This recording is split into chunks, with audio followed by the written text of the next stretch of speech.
2025 से पहले राज्य की सियासत में नई हलचल शुरू हो गई है। नेता प्रतिपक्ष तेजस्वी यादव द्वारा वोटर लिस्ट से नाम हटाए जाने के दावे पर चुनाव आयोग ने सख्त रुख अपनाया है। आयोग ने तेजस्वी यादव को एक बार फिर नोटिस जारी कर उनके द्वारा प्रेस कॉन्फ्रेंस में दिखाए गए वोटर आईडी कार्ड की मूल प्रति जमा करने का निर्देश दिया है। बताया जा रहा है कि 1 जुलाई को तेजस्वी यादव ने प्रेस कॉन्फ्रेंस की और ये दावा किया था कि उनका नाम वोटर लिस्ट से हटा दिया गया है और इसी दौरान उन्होंने एक वोटर आईडी कार्ड भी दिखाया था। आयोग ने मामले की जांच शुरू करते हुए 2 अगस्त को पहला नोटिस भेजा था, लेकिन तय समय में दस्तावेज जमा न होने पर अब 6 अगस्त को दूसरा पत्र जारी कर अंतिम चेतावनी दी गई है। आयोग का ये कहना है कि जांच के लिए कार्ड की मूल प्रति आवश्यक है ताकि इस गंभीर आरोप की सच्चाई जो है वो सामने आ जाए। तो देखिए, एक प्रेस कॉन्फ्रेंस की तेजस्वी यादव ने, जिसमें तमाम तरह के सवाल उठाए हैं चुनाव आयोग पर और ये कहा गया कि उनका नाम काटा गया है वोटर आईडी से। तो देखिए, इस पर चुनाव आयोग ने अब ये कहा है कि जो प्रति है वोटर आईडी की वो जमा करवाइए। तो देखिए, लगातार बिहार में चुनाव और उसके बाद कैसे जो विवाद है वो बढ़ता हुआ नजर आया है। आयोग ने तेजस्वी यादव को एक बार फिर से नोटिस जारी किया है और साफ तौर पर कहा है कि जो भी प्रेस कॉन्फ्रेंस में उन्होंने वोटर आईडी कार्ड दिखाया है उसकी जो मूल प्रति है वो जमा की जाए और इसको लेकर नोटिस जारी किया है। तो तमाम सवाल खड़े हो रहे हैं और इस पर जवाब मांगा जा रहा है तेजस्वी यादव से भी और ये कहा जा रहा है कि अगर तेजस्वी यादव सही कह रहे हैं तो जो मूल प्रति है वोटर आईडी की उसको जमा करें।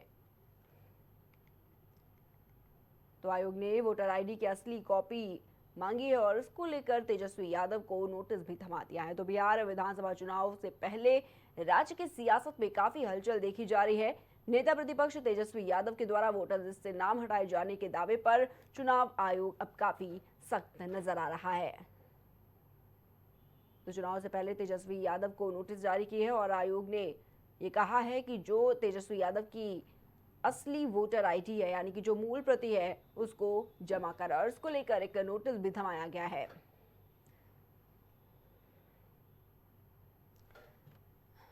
और इसी खबर पर हमारे साथ भारतीय जनता पार्टी से आकाश राय जी जुड़े हुए हैं। आकाश जी, देखिए, बिहार में चुनाव और उससे पहले लगातार जो मुद्दा है एसआईआर का वो गर्माता हुआ नजर आ रहा है। देखा गया कैसे तेजस्वी यादव ने एक प्रेस कॉन्फ्रेंस की और उसमें ये कहा कि जो उनका नाम है वो वोटर लिस्ट से हटाया गया है। दूसरी तरफ देखिए, इलेक्शन कमीशन पर उन्होंने आरोप लगाया तो इलेक्शन कमीशन भी काफी सख्त नजर आ रहा है। उन्होंने कहा कि जो असली वोटर आईडी है वो लाकर जमा करे। किस तरीके से देखते हैं इस पूरे मामले को, क्योंकि बीजेपी पर भी आरोप लग रहा है? नहीं नहीं प्रिया जी, ये तो जग जाहिर है ना कि हाँ चाहे आरजेडी हो, चाहे विपक्ष की जितनी भी पार्टियां हैं इंडिया जी अलायंस जी की, इन सारे लोगों का मिल के यही काम है। कभी चुनाव आयोग पे आरोप लगाना है, हम्म कभी सीबीआई पे आरोप लगाना है, कभी हम्म ईडी पे आरोप लगाना है। अभी तक तो लगातार 10 सालों से पिछले ये ईवीएम का रोना रोते थे। कोई चुनाव होता था तो कहते थे कि ईवीएम गड़बड़ है और ये भाजपा जीत जा रही है। लेकिन जब ये कहीं जीत जाते थे तो उनसे सवाल पूछा जाता था तो फिर कोई जवाब नहीं हम्म बोल देते थे। अब इसके बाद ये आ गए हैं चुनाव आयोग की वोटर लिस्ट पे। भाई, जो चुनाव आयोग की नॉर्मल प्रक्रिया एसआईआर की है वो कोई नई चीज नहीं है। ये मुझे लगता है कि देश के आजाद होने के बाद मुझे लगता है कि 12वीं या 13वीं बार ऐसी प्रक्रिया हो रही है। और चुनाव आयोग ने यह भी कहा है कि हम पश्चिम बंगाल में भी करेंगे और अन्य प्रदेशों में भी करेंगे। हम्म बिहार के लिए कोई स्पेसिफिक तो है नहीं, फिर इनको क्यों दर्द हो रहा है? और जो जिन वोटरों की बात हो रही है कि हम्म इतने वोटरों का एसआईआर से नाम काटा जा रहा है, तो इनको कैसे पता कि ये सारे वोटर इनके हैं? हम्म एक बात स्पष्ट है प्रिया जी जी कि इन लोगों के पास जब कोई मुद्दे नहीं बचते हैं हम्म तो आए बाय साए बोलना मजबूरी हो जाती है। हम्म अभी तेजस्वी यादव ने इनसे पूछा गया कि आपके सूत्र क्या है, तो हम्म सूत्र के बारे में किस प्रकार के अपशब्दों का प्रयोग इन्होंने किया था। असलियत यह है कि ये अपना परिवार नहीं संभाल पा रहे हैं। दोनों भाई आपस में लड़ रहे हैं। ये लोग चुनाव हार चुके हैं, तो हम्म चुनाव हारने क्या, बाद में बोलना क्या है, उसकी प्रैक्टिस चल रही है। ये अपनी संभावित हार को देखते हुए चुनाव आयोग पे सिर्फ प्रत्यारोप लगा रहे हैं। चुनाव आयोग जब इनसे कोई साक्ष्य मांगता है तो ये साक्ष्य नहीं देते। अब हम्म चुनाव आयोग ने कहा कि भाई आप ठीक है। अपनी वोटर आईडी जो असली है उसको दीजिए, तो इनको देना चाहिए। चुनाव आयोग जब बुला के आपसे कहता है कि ईवीएम, आप कहते हैं हैक हो गई, आप हैक करके दिखाइए, तब ये हैक भी नहीं कर पाते हैं। तो ऐसे लोगों को बिहार की जनता बहुत भली भांति ठीक है आकाश जी, देख ठीक रही है। है। हमारे साथ आरजेडी के प्रवक्ता सुजीत यादव भी जुड़े हुए हैं। सुजीत जी, बहुत बहुत स्वागत है सबसे पहले तो आपका।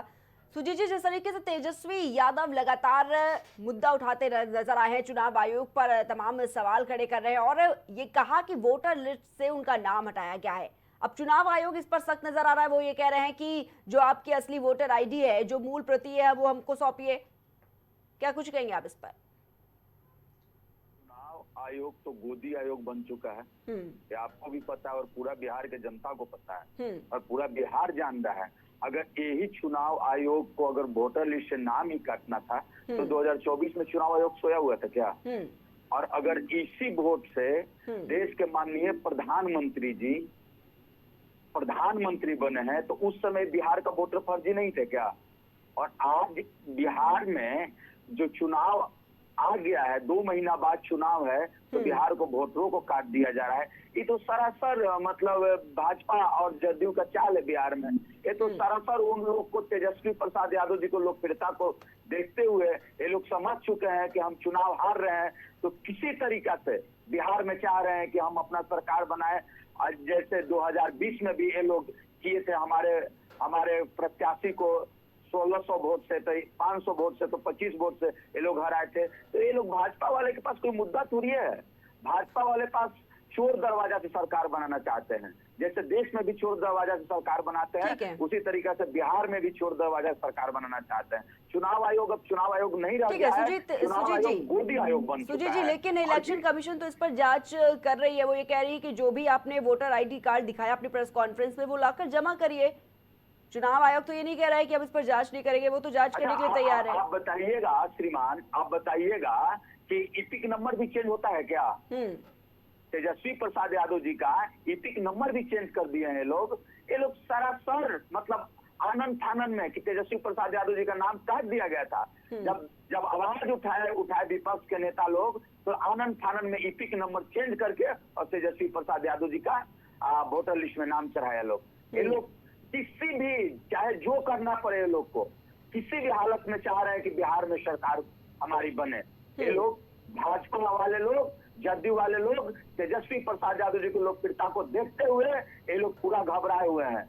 लेकिन इलेक्शन कमीशन की तरफ से सुजीत जी जो नोटिस भेजी जा रही है तेजस्वी यादव के पास, पहले 2 अगस्त को नोटिस भेजी गई, लेकिन तय समय में दस्तावेज जमा नहीं हुए, तो अब 6 अगस्त को दूसरा पत्र भी जारी कर अंतिम चेतावनी दी गई तेजस्वी यादव को कि अब तो जो आईडी कार्ड है वो जमा करिए आप। तो तेजस्वी यादव क्यों नहीं जमा कर रही है आईडी? तेजस्वी प्रसाद यादव जी जरूर जमा करेंगे, जाएंगे जमा करने। ऐसा तेजस्वी प्रसाद यादव जी मतलब लुके छिपे वाले नेता है क्या? भाजपा वाले है क्या कि अनाप शनाप बोलते हैं? उन लोगों के पास कोई मुद्दा नहीं होता है, कोई मुद्दा होगा तब ना। ठीक है, भाजपा वाले लोग थोड़ी है। ठीक है, आकाश जी से जवाब ले लेते हैं इस पर। ठीक है, ठीक है सुजीत जी, वापस लौटेंगे आपके पास। आकाश जी, आकाश जी क्या कहेंगे, क्योंकि पहला नोटिस 2 तारीख को दिया गया, उस पर भी नहीं पहुंचे। अब 6 तारीख को भी नोटिस दिया गया, उस पर भी कोई जवाब मिला नहीं अभी तक। और अगर जाना ही होता तेजस्वी यादव को तो पहले ही जा चुके थे। बोलिए, बार-बार ये बात जो अभी ये कह रहे थे, ये ठीक बात कह रहे थे कि हम लोग भाजपा वाले तो है नहीं। अरे भाई सही बात है, आप भाजपा वाले नहीं है, आप लोग आरजेडी वाले हैं, जो बिहार का 1000 करोड़ का चारा खा गए आप लोग वही लोग हैं ना जिन लोगों ने बिहार को जंगल राज की आग में झोंकने का काम किया। जिस बिहार में अपराध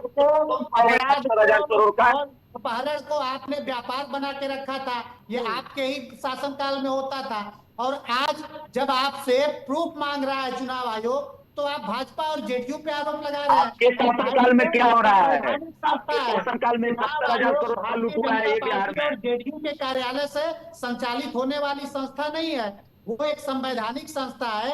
आपके अगर कुछ सवाल उनसे है तो आपने सवाल पूछे, अब वो आपसे साक्ष्य मांग रहे हैं, तो आपको क्यों देने में देरी हो रही है? इसका मतलब है कि आप लोग झूठ बोल रहे थे, आप लोग अनर्गल प्रलाप कर रहे थे, आप लोग प्रोपागेंडा करने वाले लोग हैं। तेजस्वी यादव और तेज प्रताप यादव दोनों भाई आपस में एक नहीं हो पा रहे हैं और ये बिहार को ठीक करने की बात कर रहे हैं। मैं अनुरोध करता हूं अपना परिवार ठीक करिए। आप आपस में दोनों भाई जो महुआ की सीट पे मैं लड़ूंगा चल रहा, पहले उसको निपटाइए। बिहार की जनता की चिंता करने के लिए बिहार की जनता खुद तय करेगी कि उसको किसको चुनना है। बिहार की जनता ने पिछले 20 सालों में जिस प्रकार की लोगों को चुन के भेजा, उन लोगों ने बिहार को बदलने का काम किया है, उन लोगों ने बिहार को आगे बढ़ाने का काम किया है। और एक बार फिर 2025 के चुनाव में बिहार में एनडीए पूर्ण बहुमत से जीतने जा रही है। इसी बौखलाहट में आरजेडी के लोग चुनाव आयोग पे और संवैधानिक संस्थाओं पे अनर्गल आरोप लगा रहे हैं। आकाश जी, लेकिन देखिए आरजेडी के प्रवक्ता भी बैठे हुए हैं सामने। सुजीत जी ये कह रहे हैं कि तेजस्वी यादव बिल्कुल जाएंगे अपना कार्ड लेकर, वोटर आईडी कार्ड लेकर। नहीं, बिल्कुल जाना भी चाहिए। हाँ। जब चुनाव आयोग पे इन्होंने आरोप लगाया है तो जाना भी चाहिए। लेकिन बड़ा सवाल ये भी तो खड़ा हो रहा है आकाश जी कि बार बार नोटिस क्यों भेजा जा रहा है इलेक्शन कमीशन की तरफ से। 2 तारीख को भी नोटिस भेजा गया, तब भी वो नहीं पहुंचे। फिर 6 तारीख को नोटिस भेजा गया, तब भी उनका कोई जवाब नहीं आया। तो इलेक्शन कमीशन तो ये कह रहा है कि अगर धांधली की हुई है, अगर आपका नाम नहीं है तो हम जांच के लिए तो तैयार हैं। मैं आप तो सामने वही तो क्यों बात नहीं आ कह रहे? रहा हूँ कि इनके जो जी, नेता आपका आवाज नहीं आ रहा, बोल फोन रहे कट हैं गया। और इनके जो प्रमुख नेता हैं उनके कथनी और करनी में कितना अंतर है। बुलाया जा रहा है, वहां पे प्रूफ मांगा जा रहा है तो वहां पे ये दे नहीं रहे हैं। हाँ। नोटिस पे नोटिस आ रही है और यहाँ पे इनके प्रवक्ता टीवी चैनल पे बैठ के कह रहे हैं कि अरे हम तो जाएंगे। अरे कब जाओगे भैया? 2 बार नोटिस आ चुकी, आप नहीं जा रहे हो और आप एसआईआर की बात कर रहे हो। तो ये जो स्पेशल इंटेंसिव रिवीजन चल रहा है, ये बिहार में 2002 में हुआ था। उसके पहले कम से कम देश में 1 दर्जन बार ये प्रक्रिया हो चुकी है, तब कोई हो हल्ला नहीं हुआ। ये तो चुनाव आयोग की एक सामान्य प्रक्रिया है। आपको चुनाव आयोग का सहयोग करना चाहिए एक राजनीतिक दल के तौर पे। और आप लोग आकाश जी रुक करेंगे आपकी तरफ। ठीक है आकाश जी। सुजीत जी क्या कुछ जवाब देंगे इस पर? क्योंकि लगातार ये कहा जा रहा है कि तेजस्वी यादव को अगर जवाब देना होता तो वो पहले ही जवाब देते, बार बार इलेक्शन कमीशन को नोटिस नहीं थमाना पड़ता उनको। और दूसरा नोटिस भी आ गया है लेकिन अभी तक कोई भी जवाब नहीं मिला तेजस्वी की तरफ से। बोलिए। यादव जी जाएंगे, चुनाव आयोग के पास जाएंगे, लेकिन चुनाव आयोग है कहाँ? चुनाव आयोग तो गोदी आयोग बन चुका है ना। चुनाव आयोग होता तो चुनाव निष्पक्ष कराता। ये तो लूटपाट के जैसे हो रहा है, जैसे चुनाव कराना है लोग को, जबरदस्ती कराना है, हमको किसी तरह बिहार में सरकार बनाना है। ये लोग तो ये करना चाह रहे हैं ना। जाएंगे तेजस्वी प्रसाद यादव जी रुकाने वाले नेता है क्या? कब जाएंगे सुजीत जी, कब जाएंगे? कौन सी तारीख तय कर दी है तेजस्वी यादव ने जाने की? गरीबों का बल है, हमारे नेता समय नहीं मिल पा रहा है क्या इस समय? हमारे नेता किसानों का बल है। नहीं प्रिया जी एक फैक्ट मैं नोट कर देता हूँ आपके चैनल पे। लगभग 15 दिन पहले राहुल गांधी और वो तेजस्वी यादव का जब वो एक रोड शो हुआ था जिसमें कन्हैया कुमार और पप्पू यादव को धक्के मारे गए थे, उसी दिन तेजस्वी यादव ने चुनाव आयोग से समय मांगा था और चुनाव आयोग ने समय भी दिया था। लेकिन ये लोग पप्पू यादव और कन्हैया कुमार को धक्के मारने में लगे थे। मिलने के बाद भी ये लोग मिलने नहीं गए थे। जवाब दे रहे सुजीत जी, जवाब सुन लीजिए पहले आकाश जी। और कन्हैया कुमार को बेइज्जत करने में लगे थे। ठीक है सुजीत जी जवाब दीजिए इस पर। ये लोग के पास पप्पू यादव जी और कन्हैया कुमार जी के बारे में एक कहां से बात आ गया। और आपके नेता लोग का प्रोटोकॉल होता है, आपको मालूम होना चाहिए। आकाश राय जी और नेता लोग का हर किसी का, प्रधानमंत्री के साथ योगी आदित्यनाथ। सुजीत भाई मैं वो बात ही नहीं कर रहा हूँ। आप रोज धक्के मारो, आपस में सब छोड़ो, हमें क्या मतलब? हम तो ये कह रहे हैं कि जब आपने चुनाव आयोग से समय मांगा था, चुनाव आयोग ने ठीक है आकाश जी सुन लीजिए पहले। ठीक है क्यों नहीं गए? जी बोलिए। हमारी बिहार की राजधानी पटना में माननीय प्रधानमंत्री नरेंद्र मोदी जी आए थे, तो हमारे लोकप्रिय सांसद रामकृपाल यादव जी को धक्का मारकर, नित्यानंद जी जो गृह मंत्री थे उनको धक्का मारकर भगा दिया गया। सुजीत जी आप क्या बोलिएगा आप लोग के पास? ठीक है सुजीत जी, ठीक है बहुत बहुत धन्यवाद आप दोनों का हमारे साथ जुड़ने के लिए। ठीक है, तो आरजेडी से सुजीत यादव और हमारे साथ भारतीय जनता पार्टी से आकाश राज जुड़े हुए थे। तो देखा जा रहा है किस तरीके से तेजस्वी यादव ने तमाम आरोप लगाए हैं इलेक्शन कमीशन पर और ये कहा जा रहा है कि उनका वोटर लिस्ट से नाम काटा गया है। लेकिन दूसरी तरफ देखिए चुनाव आयोग लगातार नोटिस जारी कर और कहा जा रहा है कि तेजस्वी यादव का जो असली वोटर आईडी कार्ड है वो जमा कराए, लेकिन तेजस्वी यादव इस पर कोई भी जवाब नहीं दे रहे हैं। उत्तर प्रदेश के बाराबंकी